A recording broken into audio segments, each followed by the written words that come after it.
مرحبا بكم مشاهدينا في كل مكان. نشرة الأخبار نقدمها لكم من تلفزيون دولة إريتريا، نستهلها كالعادة بأهم وأبرز العناوين.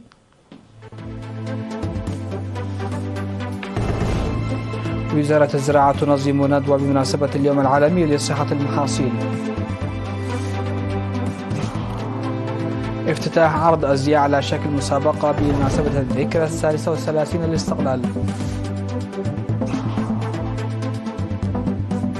بذل جهود جادة لضمان الاستخدام الفعال والرشيد للأدوية والمعدات الطبية. تشاد تعلن فوز محمد إدريس ديبي بالرئاسة.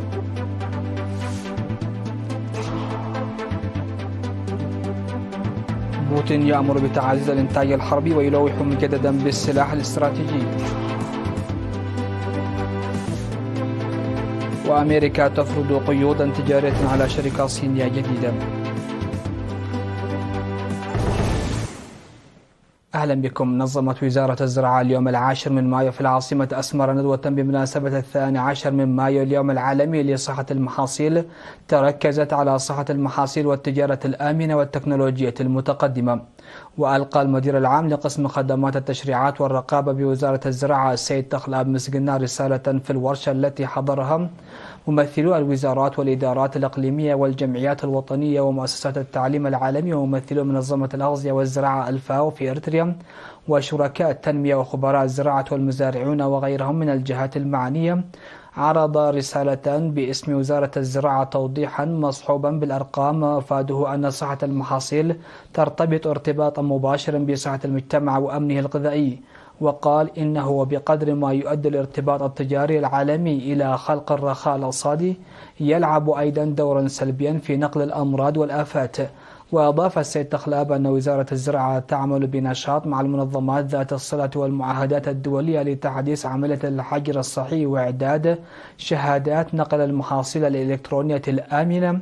وعلى الرغم من التقدم الكبير الذي تم إحرازه في الأساليب والمعايير المستخدمة لضمان صحة المحاصيل في بلادنا، إلا أنه لا يزال هناك الكثير من الأعمال يتعين القيام بها لتحقيق المعايير الدولية، حيث أدرجت وزارة الزراعة ذلك ضمن خططها الاستراتيجية لعام 2024. وقال السيد أسقد أمتولدي الذي قدم كلمة نيابة عن منظمة الأمم المتحدة للأغذية والزراعة الفاو إن ما يصل إلى 40% من الإنتاج الزراعي يفقد سنويا بسبب آفات وأمراض المحاصيل، بعد سرد العلاقة بين صحة المحاصيل وتوفير الغذاء الصحي الكافي فضلا عن خلق بيئة صحية والتنوع البيولوجي. حث العلماء ومؤسسات التعليم العالي والبحث وخاصة المواطنين على لعب دور مهم في ضمان صحة النبات. وتم تقديم أوراق بحثية حول أبحاث صحة المحاصيل وضمان صحة المحاصيل من خلال إنتاج واستخدام المبيدات الطبيعية، وضمان صحة المحاصيل من خلال التجارة الآمنة، وأهمية المختبرات والتكنولوجيا المتقدمة في صحة المحاصيل. وتم إجراء مناقشات مستفيضة.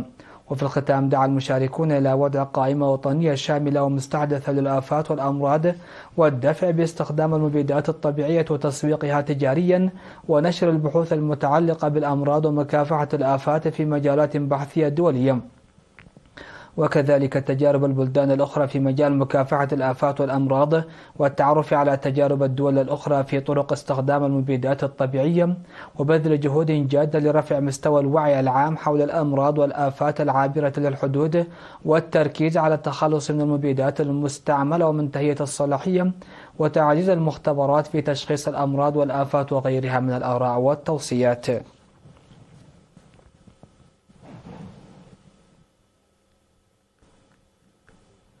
افتتحت الجمعية الوطنية للمصممين الإريتريين اليوم 10 من مايو عرض أزياء بمناسبة الذكرى 33 لاستقلال البلاد في فندق أسمر بالاس في العاصمة أسمر تحت شعار أزياؤنا التقليدية رمز هويتنا. وقال السيد أبراهام سلطان رئيس الجمعية الوطنية للمصممين الإريتريين أن المسابقة تقام بين 45 مصمما محترفا من أقاليم الأوسط وجنوب وشمال البحر الأحمر، مشيرا إلى أنه سيتم اختيار 15 فائزا وسيتنافسون في النهائيات يوم الثلاثاء الرابع عشر من مايو. وأضاف أن الهدف من المسابقة هو المساهمة في الاحتفال بعيد الاستقلال من خلال خلق منصة لمصممي الأزياء المحترفين لعرض منتجاتهم. وستظل الأزياء مفتوحة للمواطنين حتى 13 من مايو. تأسست الجمعية الوطنية للمصممين الإريتريين التي تضم أكثر من 100 عضو عام 2022 تحت مظلة هيئة الثقافة والرياضة.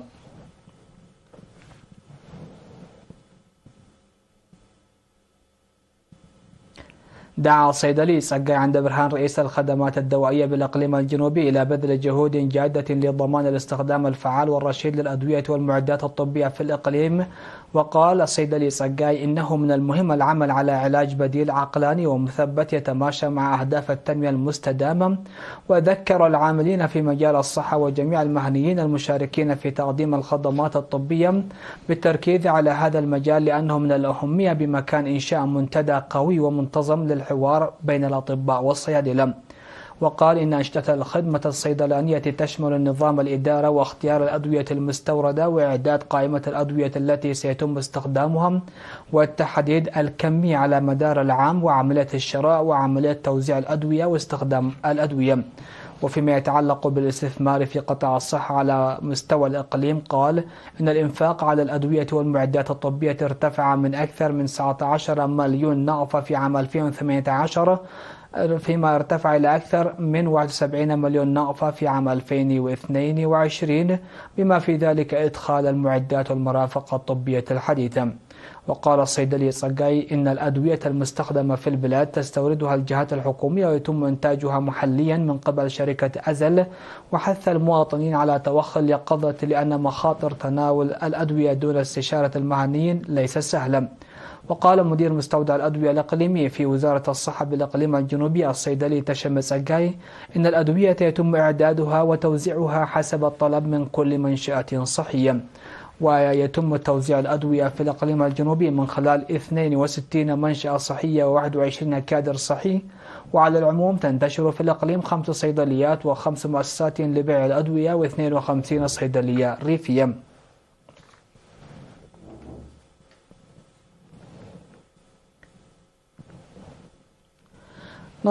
نظم تنظيم الشباب العمال والطلاب في مديرية فورو في 7 و8 من مايو أسبوعا شبابيا ناجحا. وتضمن الأسبوع الذي حضره طلاب المرحلتين المتوسطة والثانوية بالإضافة إلى الشباب العمال مسابقات فنية وثقافية وعروض الأزياء والمواد وأنشطة ثقافية وغيرها. وأوضح رئيس الشباب بالمديرية الشاب عثمان أحمد الدين أهداف الأسبوع قائلا إن تنشئة الشباب المؤهل هو من أولويات الاتحاد مذكرا بالعمل معا لإنتاج الشباب يحافظون على قيم مجتمعهم. وقال الشاب صالح نفع رئيس متابعة التنظيمات الشبابية بفرع الشباب في الإقليم أو في إقليم شمال البحر الأحمر إن البرنامج الجاري لتسليح الشباب بالمعرفة المهنية والأكاديمية كان ناجحا بفضل المشاركة الفعالة للطلاب وأولياء الأمور والمدرسين وغيرهم من الجهات المعنية. وأشاد رئيس الإدارة والمالية بالمديرية السيد سعيد علي وسكرتير الجبهة الشعبية للديمقراطية والعدالة السيد أحمد صالح بالبرامج التي ينفذها الاتحاد في تنظيم وتابعة الشباب.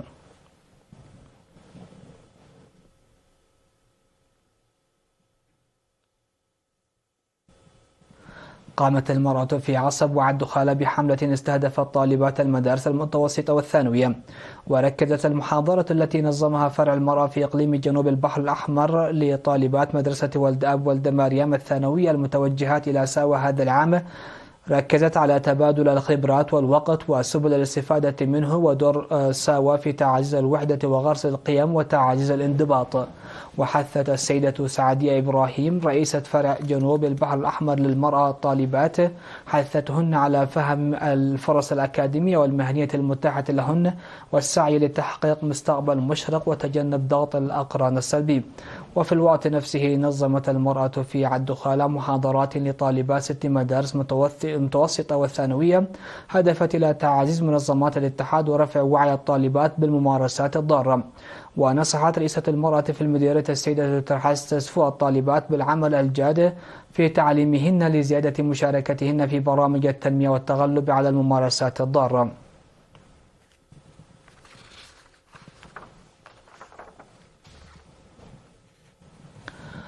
مشاهدينا الأكارم فاصل قصير ومن ثم نعود لمتابعة الأنباء على الصعيد العالمي.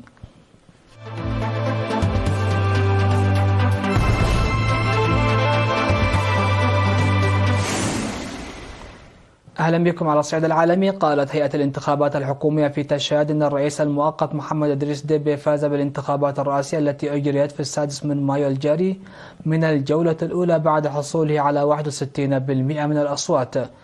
وفي ظل التوتر السائد، انتشرت أعداد كبيرة من قوات الأمن عند التقاطعات الرئيسية في العاصمة نجامين قبل إعلان النتائج. وقال رئيس الوكالة الوطنية لإدارة الانتخابات إن ديبي حصل على 61.3% من الأصوات، وهو ما يتجاوز بكثير نسبة 50% اللازمة لتجنب إجراء جولة ثانية.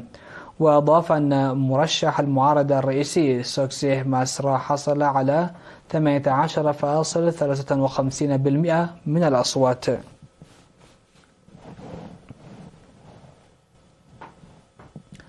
في خطابه بمناسبة احتفالات روسيا بعيد النصر على النازية هذا العام، وجه فلاديمير بوتين معظم حديثه إلى الغرب، مجددا التلويح بقدرات بلاده العسكرية واستعدادها لمواجهة أي تهديدات غربية، بما في ذلك على صعيد استخدام الأسلحة الاستراتيجية الفتاكة، ومحرزا من أن قوات بلاده النووية في حالة التأهب دائما.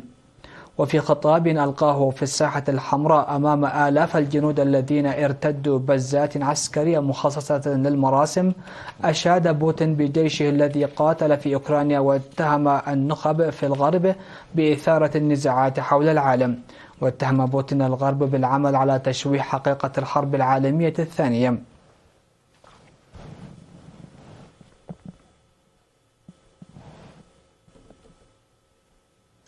أضافت إدارة الرئيس الأمريكي جو بايدن عشرات الكيانات الصينية لقائمة القيود التجارية، ومنها كيانات تقول مزاعم إنها دعمت منطاد التجسس الذي حلق فوق الولايات المتحدة العام الماضي وزاد التوتر بين بكين وواشنطن.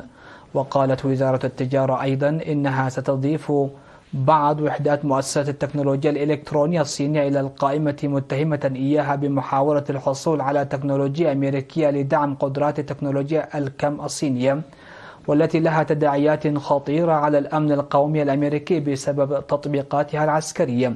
وقالت وسائل الإعلام إن المؤسسات المملوكة للدولة هي من كبار موردي المعدات العسكرية وفق ما أوردت رويترز.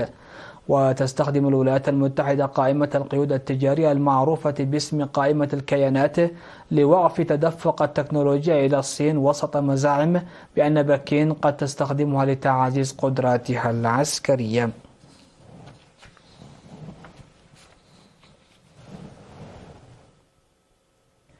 لقي 8 أشخاص مصرعهم، فيما أصيب 12 آخرون بحروق من جراء انفجار وقع في مصنع للألعاب النارية بالقرب من مدينة سيفاكاس في ولاية تاميل نادو جنوب الهند.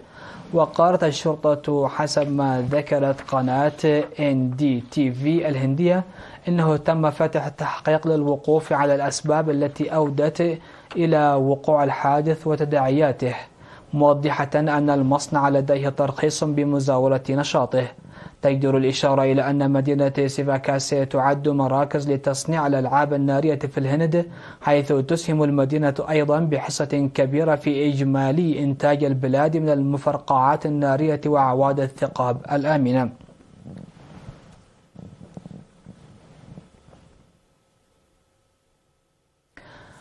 ختاما لنشرة هذا المساء مشاهدينا في كل مكان، هذا أبرز العناوين.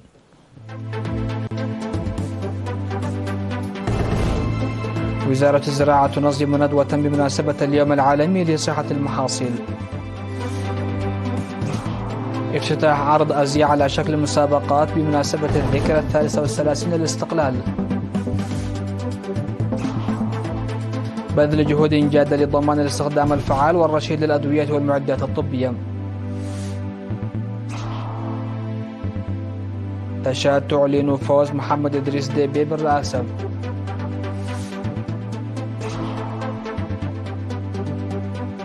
بوتين يأمر بتعزيز الإنتاج الحربي ويلوح مجددا بالسلاح الاستراتيجي. وأمريكا تفرض قيودا تجارية على شركات صينية جديدة. سادتي سيدات، هكذا نكون قد وصلنا وإياكم لنهاية نشرة هذا المساء. هذه تحيات وتحيات الفريق العامل، ودمتم في أمان الله.